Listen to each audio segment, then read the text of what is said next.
Io Haru Ride episode 8, man. Beautiful fucking episode. Beautiful episode, man. The music, the animation, the story, everything that happened in this episode was just absolutely beautiful. I can't give it any more compliments than that, though, man. It was fucking fantastic, though, man. Quick question, though. Do you guys know how many episodes this is going to be? Because I'm looking on the wiki page, like, currently, and it doesn't even say how many. It just says original run, July 8th, 2014 to ongoing. So I don't know how many episodes it's going to be. It seemed like it could be upwards to about 23 or 24, just like Golden Time, or it could end at 13. I have no fucking idea. So, you know, if you guys know, please just let me know that. But, man, this episode starts off and, you know, Futaba and Yuri are about to go to the donut shop. And Futaba's just like, hey, I'm going to tell her how I feel about Ko, you know what I'm saying, today. And she makes a bet with herself. She's like, if I don't tell her how I feel about Ko, then I have to shave my head. I have to give myself a crew cut, you know. And then Yuri invites Murayo to the donut shop as well.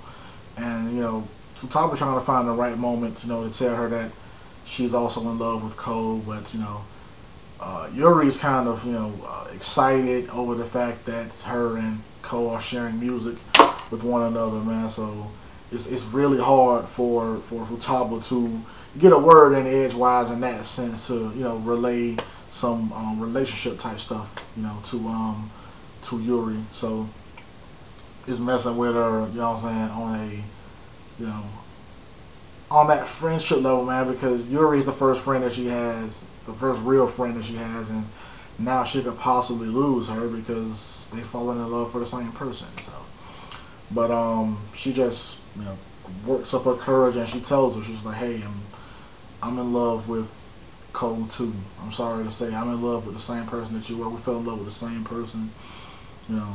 And Yuri is just kind of like, oh my god, you in love with the same guy too? It's because he's so hot, right?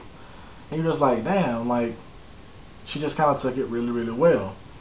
But as soon as she said that she wanted to excuse herself to go to the bathroom, I knew. I was just like, okay. She didn't take it as well as she's being portrayed. You know what I'm saying? Like, it's not as well as I would have thought, you know. And she goes to the bathroom, and it turns out that she did take it well, but she was crying because she realized that Futaba was struggling with telling her this. It's such as like, oh wow, she's not even sad that they like the same guy. She's sad that it was such an internal struggle for Futaba. She had to deal with this on her own this entire time. So, you know what I'm saying? That was I kind of was just like, okay, it's gonna be sort of the cliche thing where she's gonna brush it off, but then she's gonna go in the bathroom and she's gonna cry. You know what I'm saying? Because her and her friend like the same person. It's going to be a struggle for her to somewhat accept that her and her friend like the same person. But no, she accepted it. She just cried because of the anguish and the pain that her friend had to go through to work up the courage to tell her that shit. So she's kind of like, oh, okay, that was different. That wasn't the same bullshit that usually happens in romance anime. It was different, you know. And Murayo drops a bomb on Futaba. She's just like, hey, I'm in love with Tanaka Sensei. Just like, whoa. And, you know, Futaba was just like, where the fuck did that come from, you know? And she just tells her, just like, hey, you know, Yuri already somewhat knew because she saw me or whatever, and I asked her to not tell anybody, and she didn't. But because I'm seeing you two talk right now, I feel like, you know, I should just tell you guys who I like. Because this is like one of the first times that I've ever been able, you know, to talk to people, you know what I'm saying, outside of school, talk to people around my age about this type of stuff, you know. And then they just have a good time after that, though, man. And they, it's funny because Murayo is just like, you guys have terrible taste. And I'm just like, Ko and fucking Tanaka Sensei look exactly alike. So that's kind of weird to say that shit. Personality-wise, of course they're different, but they look exactly alike. So that's just weird as shit for her to say that, so, you know. And after this, though, I'm not even going to go into the, what's the dude's name? What's the dude's name? Kamanito or something like that? What the fuck is his name? His name is, yeah, Kominato, yeah, that guy. I'm not going to go into his little thing. He had a little kind of side You know what I'm saying? Thing going on where he saw Mario in the window at the donut shop. I'm not gonna go into that. You know what I'm saying? It was just the shit that happened in like episode 2 or 3 or whatever. It was just kind of when we first get introduced to those two characters or whatever. That's what his little side story was about. So I'm not gonna go into that. But after this though, the thing that I want to stop at, I don't even want to talk about what happened when Cole went to that other town and Futaba followed him and all type of stuff, man. The two things that I want to stop at is that he says caring for things can cause you pain. It gets you into trouble. It causes you pain. And Futaba was just like, oh, you know, she was thinking like, so the people at school, him going to school, his friends, he doesn't care about them. That makes me anxious. I didn't take it that way. I took it as him saying like, you know, caring about, when he said caring about things only causes you pain, I was thinking, you know what I'm saying, from his past point of view or whatever, the shit that went on with his parents, you know what I'm saying, like, his mom and dad got some type of divorce. We don't know what happened there, but he felt some type of way about it, obviously. And on top of that, you know what I'm saying, like, the feelings that he had for Futaba have never been explored, you know what I'm saying, like, they have yet to be explored.